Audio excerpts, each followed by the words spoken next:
Hello, this is the demonstration for physics checkpoint 5. Uh, for that, I have chosen the strategy to include center and half length in my AABB.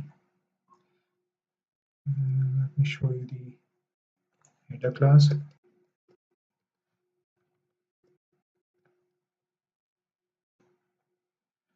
So these two things are required, and other things will be fetched by getter setters.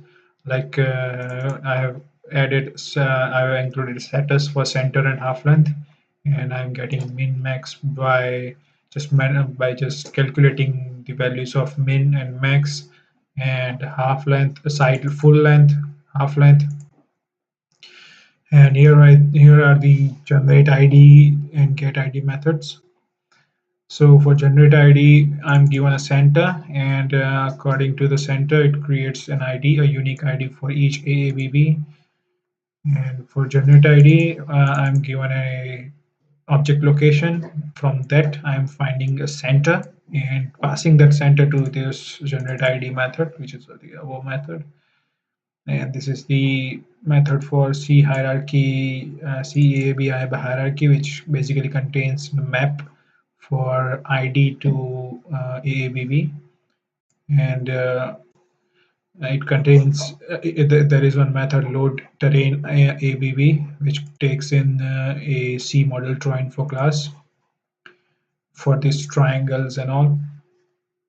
So I'm getting all these triangles. This is because this is from the class code. It only, instead of min XYZ, I am calculating the center and setting center and half length. So let's see it in action. Let me just show you the output first.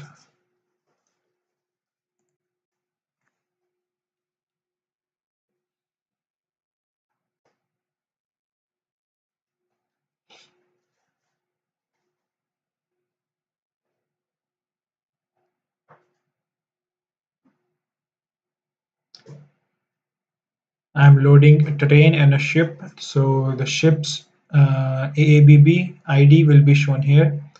So first of this is the ship is currently at origin. So this is its ID. If I move the ship,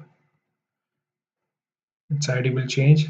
As you can see, this number is changing because I'm moving it in the X direction. And if I put it, I'm moving it into the Z direction. This also changes. So the ship, as the ship is moved, it shows in which bounding block it is. So if I change, suppose Y direction, so Y direction is changing. So that's how we can do narrow face collision detection, by restricting the triangles in which this ship is, restricting the detection of triangles from in which this ship is. So that's how I've implemented this AABB thing, and I'm printing out that ID by just calling this generate ID method on ship's location. And let's see a example. So I'm going to put a breakpoint on fetching the terrain mesh info.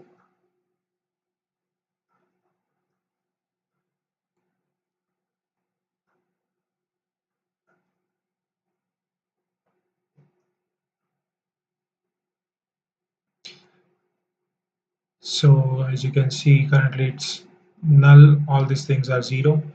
If I go, this things loads the all the mesh info. As you can see, there is a max and min. So this will give you some idea how many bounding blocks we will have. Like if this things goes from 256 to minus 256, so roughly around 500. So with the side length of 20, we can assume that it will have like 25 blocks on this side, so 25 to 25, like 625 blocks total. I don't know, I may be wrong. Let's go inside this load terrain B.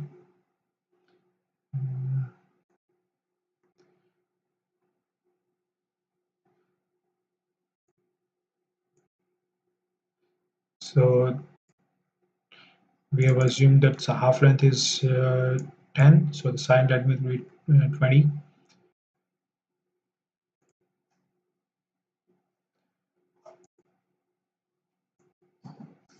So these things will load the triangles in this scene A B hierarchy uh, object.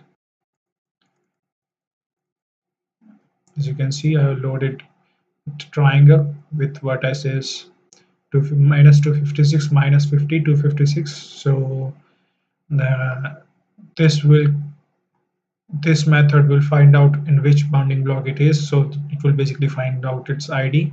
So as you can see, it's in minus 250. Its center, as you can see, is minus 250, minus 50, and 250. So it will try to find out if there is any existing AABB available. If there is not, it will go inside and create a new AABB and sets its centers and half length, and it again generates the ID. It's the same as the above, and it will find it again. That will definitely find it because we have just created it. So, and it will push back its the triangle. So that's how it works. Thank you.